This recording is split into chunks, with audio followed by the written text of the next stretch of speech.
Assalamualaikum warahmatullahi wabarakatuh. Halo, nama aku Siti Amelia Wulandari dengan nomor NPM 22412041 dari kelas akuntansi 22A.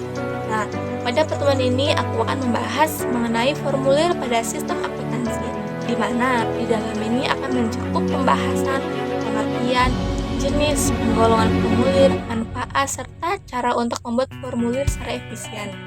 Nah, dalam konteks sistem akuntansi, formulir adalah dokumen atau format kertas yang digunakan untuk mencatat, mengumpulkan, dan mengorganisir informasi keuangan yang diperlukan untuk berbagai tujuan dalam akuntansi. Formulir adalah alat penting dalam proses pencatatan transaksi keuangan, pada saat pelaporan keuangan, dan pada saat dokumentasi akuntansi. Nah, di sini selanjutnya ada jenis-jenis formulir, di antaranya yang pertama ada formulir 1 set. Ini adalah jenis formulir yang umumnya digunakan dalam kegiatan yang melibatkan pencetakan naskah atau dokumen penting. Nah, pada setiap lembar formulir adalah satu set lengkap yang biasanya mencakup salinan berwarna berbeda, seperti salinan warna kuning, merah, dan lain-lainnya, yang dapat dipisahkan satu sama lain setelah pencetakan. Ini akan membantu dalam mencatat transaksi dan dokumentasi, serta memberikan salinan berbeda kepada pihak yang berkepentingan. Lalu selanjutnya ada formulir kontinu. Formulir ini dirancang untuk digunakan dalam pencetakan kontinu, biasanya dalam menggunakan printer dot matrix atau printer berlintas. Mereka akan membuat lubang yang digunakan untuk menggulung kertas melalui printer dan mencetak data secara berkelanjutan. Lalu selanjutnya ada formulir tanpa karbon. Formulir tanpa karbon atau NCR (No Carbon Required) adalah formulir yang dirancang untuk menghilangkan kebutuhan menggunakan kertas karbon untuk mencetak salinan.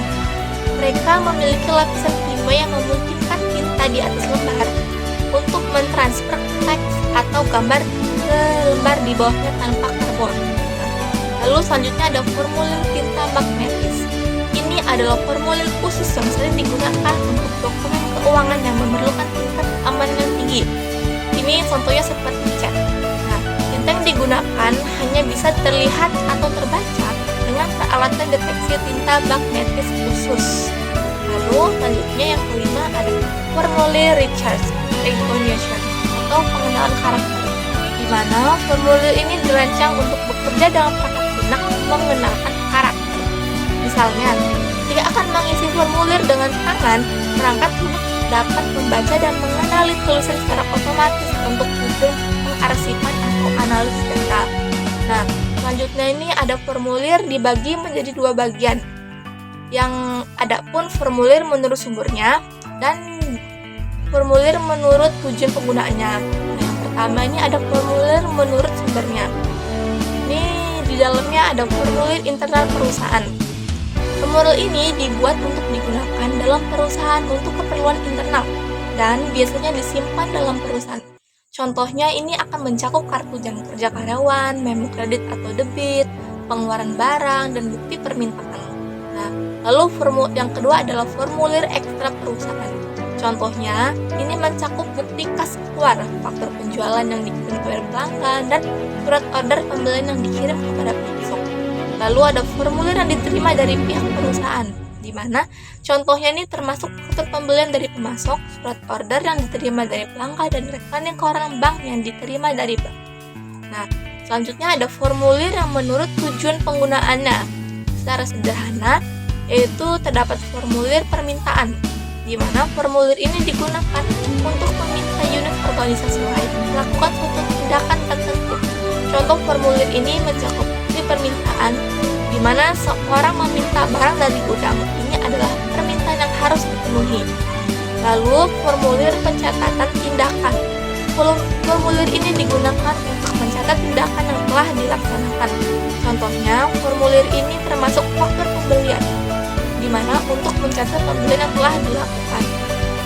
Lalu di sini kita akan membicarakan manfaat dari formulir itu sendiri. Formulir akuntansi memiliki manfaat penting dalam sistem informasi keuangan dan administrasi keuangan perusahaan. Nah, berikut ini ada beberapa manfaat formulir akuntansi. Yang pertama itu manfaatnya akan merekam data transaksi bisnis perusahaan. menjadikan bukti-bukti internal perusahaan yang mencerminkan aktivitas perusahaan, dan mengurangi kemungkinan kesalahan dengan cara menyatakan semua kejadian dalam bentuk tulisan dan yang lainnya.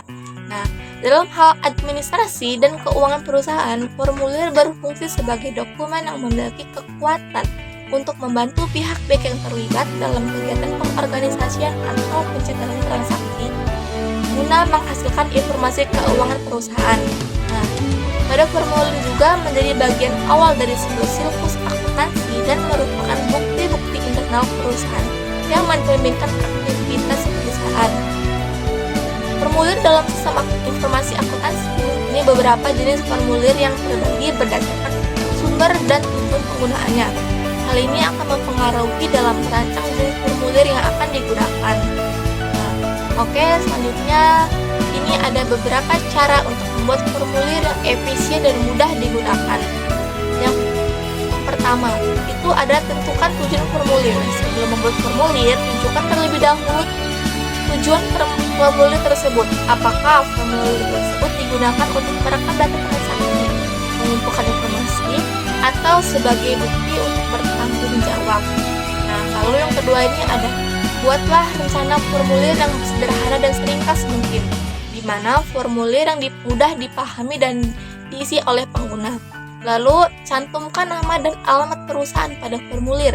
Jangan lupa untuk mencantumkan nama dan alamat perusahaan pada formulir yang akan digunakan untuk komunikasi dengan pihak luar. Lalu selanjutnya beri nomor untuk identifikasi formulir. Cantumkan nomor pada formulir untuk memudahkan identifikasi formulir. Nah, lalu ada gunakan format yang konsisten, di mana pada setiap formulir yang dibuat, hal ini akan memudahkan penggunaan dalam mengisi formulir. Nah, oke, adapun struktur atau dari teks formulir ya. Ini yang pertama, bagian kepala atau pembuka. Bagian ini berisi nama, alamat, dan kontak lembaga, institusi, atau perusahaan yang mengulurkan formulir tersebut. Nah, lalu ada bagian isi atau badan. Bagian ini diawali dengan instruksi atau pengisian formulir, kemudian dilanjutkan dengan tabel isian atau format apapun dari formulir. Format tersebut kemudian diisi sesuai dengan data yang diinginkan berdasarkan aturan dari instruksi pengisian. Nah, yang terakhir itu ada bagian ekor atau penutup. Bagian ini adalah bagian penutup formulir yang biasanya berisi tempat dan waktu pengisian formulir, yaitu ada nama lengkap pengisi dan juga tanda tangan pengisi formulir. Segitu saja yang bisa saya sampaikan. Terima kasih. Wassalamualaikum warahmatullahi wabarakatuh.